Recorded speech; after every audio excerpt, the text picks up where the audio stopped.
জ্বালারে জ্বালা, অন্তরে জ্বালা।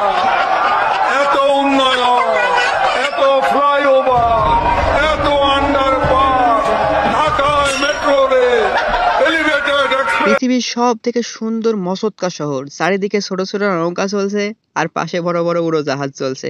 উন্নয়ন আর উন্নয়ন। এই দেখুন, হ্যালো গাইস, আমরা এখন ঢাকার নৌবন্দরে আছি। এখানে পাহিনি, উথাল পাথাল পানি, যৌবনের ঢেউ দেখার নাই কেউ। আসলে এই যৌবনের ঢেউ দেখার নাই কেউ। ঢাকা আমাদের রাজধানী, একটু বৃষ্টি হলে ডুবে যায় গলাখানি। এখন পরিস্থিতি এমন হয়ে গেছে, বরিশালের লঞ্চ একদম বাড়ির গেটে নামাই দিয়ে যাবে। তাহলে তো আরো ভালো হবে, তাই না? আমার নতুন লাগেজটা দিলাম, টাকাটা ভাঙা লাগছে। মনটা চায় টাকার মধ্যে একটু গুনিয়া লাগাইয়া ইচ্ছা মতো ওদেরকে বাইরে।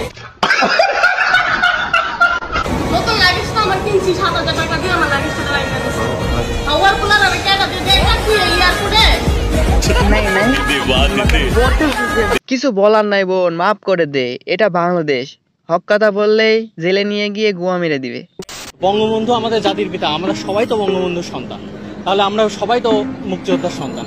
তাহলে সেই জায়গা থেকে আলাদাভাবে মুক্তিযোদ্ধার সন্তান তো আর কেউ না।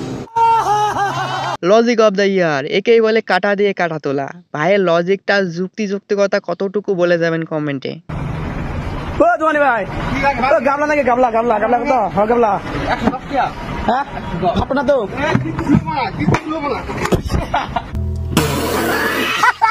ওই জন্যই বলে ব্যবসায় কনফিডেন্স থাকা ভালো, কিন্তু ওভার কনফিডেন্স ভালো না। তাহলে এমন ভাবে ব্যবসায় লাল বাতি জ্বলে যাবে। এক মাসে ঘটে যাওয়া সকল হাসির ভিডিও আজকে থাকছে এক ভিডিওতেই। তাই আর দেরি কেন, চলো শুরু করা যাক। সংবাদ সম্মেলনে আমাদের মাঝে উপস্থিত রয়েছেন বাংলাদেশ ছাত্রলীগের সংগ্রামী সভাপতি, ঢাকা বিশ্ববিদ্যালয়ের আইন বিভাগের মেধাবী শিক্ষার্থী জনাব সাদ্দাম হোসেন।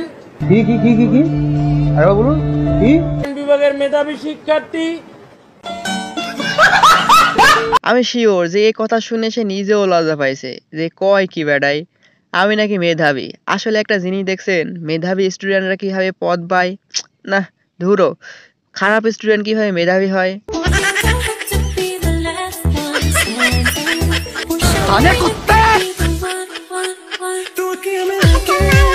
ঢাকায় নতুন মহাসাগর তৈরি হয়েছে, নাম দিলাম ঢাকা মহাসাগর। কিং নিউজ, বড় জাহাজের ধাক্কায় ডুবে গেল ছোট নৌকা। এখন এর দায়ভার কে নিবে ভাই?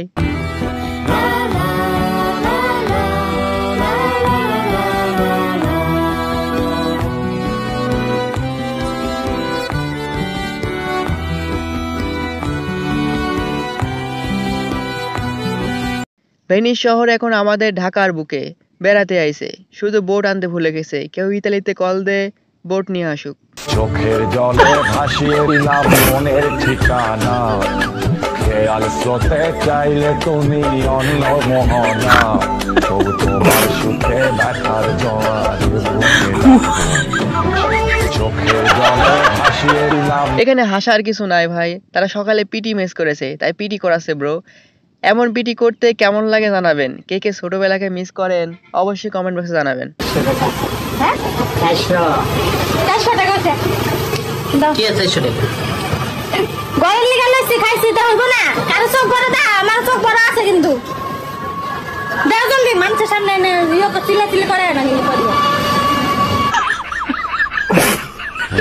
চোখ বড় করা দেখে আমি তো ভয় পাইছি। এই জিনিস যার কপালে জুটেছে ভাই, তোর আর ভালো থাকা হলো না এই জগতে। উপারে ভালো থাকিস, দোয়া করি আমরা।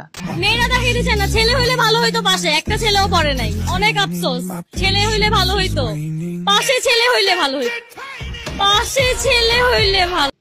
আমরা তো ভাই মেয়ে মানুষ, পাশে থাকলে সব করে ফেলতে রাজি আছি, এমনকি খাতায় লিখে দিতেও রাজি আছি। জাস্ট একটা নিয়ম মানতে হবে, আমার জাস্ট নাম্বারটা দিলেই হবে, আর কিছু লাগবে না। বছর পর দেখলাম, এক বছর পর দেখলাম, তারপর ধরলাম, এক বছর পর দেখলাম, তারপর ধরলাম, ভালো লাগলো, একটু টিপলাম,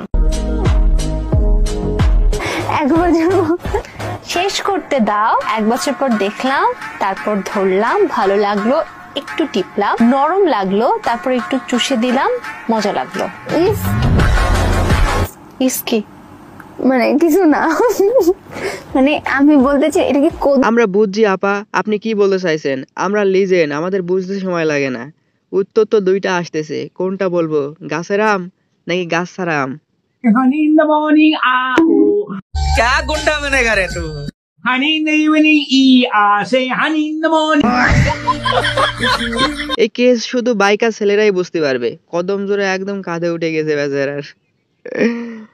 আমার বাবা একজন মুক্তিযোদ্ধা, উনি 2 নং সেক্টরে যুদ্ধ করেছিলেন, আমি মুক্তিযোদ্ধার সন্তান। কিন্তু আমি যতদূর জানি যে বাংলাদেশ সরকার যথেষ্ট সুযোগ সুবিধা আমার বাবাকে দিচ্ছে, আমার ফ্যামিলিকে দিচ্ছে। বাবা প্রতি মাসে 20,000 টাকা ভাতা পাচ্ছে, এটাও একজন সরকারি চাকরিজীবীর বেতনের চাইতে কোনো অংশে কম না। সেখানে আমার প্রয়োজন নেই তো যে আমি অন্য একজনের চাকরির সুযোগটা নষ্ট করার। আমি আমার বাবার বেতন থেকে আমি যেটুকু সুবিধা পাচ্ছি, আমি পড়াশোনা করতেছি, আমি পড়াশোনা করে আমি আমার মেধা দিয়ে বাকিটা যেতে চাই। আমার বাবা আমার জন্য করেছে, আমাকে করতে হবে আমার ছেলে সন্তানের জন্য। আমার ছেলে সন্তান আমার বাবার সুবিধা নিক বা আমি সুবিধা নেই, সেটা আমি চাচ্ছি না। এই দেশ সবার দেশ, সবারই অধিকার আছে, বিশেষ করে যারা মেধাবী। প্রতিনিয়ত আমরা দেখি, আমি হলে থাকি, ঢাকা ইউনিভার্সিটি স্টুডেন্ট, আমি দেখি যে আমার ভাইয়েরা কি পরিমাণে কষ্ট করতেছে, আমার সিনিয়র জুনিয়র বেসমেটরা প্রতিনিয়ত কি পরিমাণ কষ্ট করতেছে একটা চাকরির জন্য। সেইখানে আমি কেন পরিশ্রম মিলে আমি কেন সুযোগ? এই হলো মুক্তিযুদ্ধের সন্তান। এমন ভাবে আমরা সবাই মিলে বৈষম্য দূর করতে চাই, সমাজটাকে নতুন করে গড়তে চাই। तू ही दिल की है दस्तक और कुछ ना जानू मैं, बस इतना ही जानू तुझ में रब दिखता है। বন্ধুত্ব, ভালোবাসা দুইটাই সুন্দর, এমন ভালোবাসা বেঁচে থাকুক আজীবন, দোয়া করি আমরা।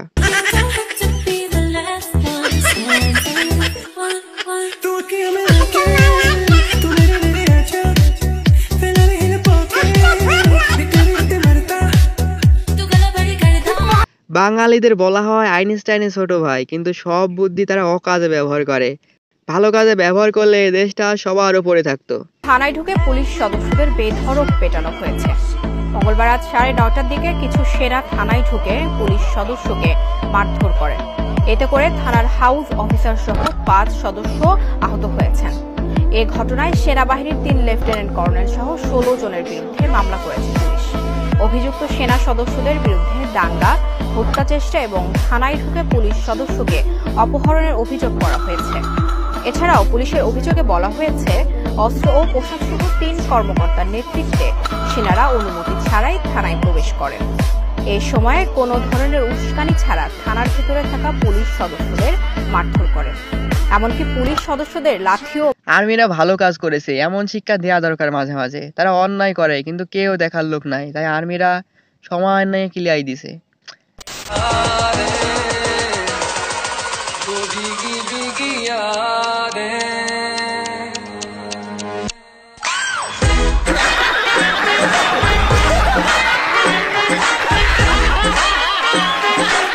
এইটা আমাদের বাংলাদেশের সিনারি, এখানে এক্সপেকটেশন আর রিয়ালিটি একটু আলাদা হবে, এটাই স্বাভাবিক।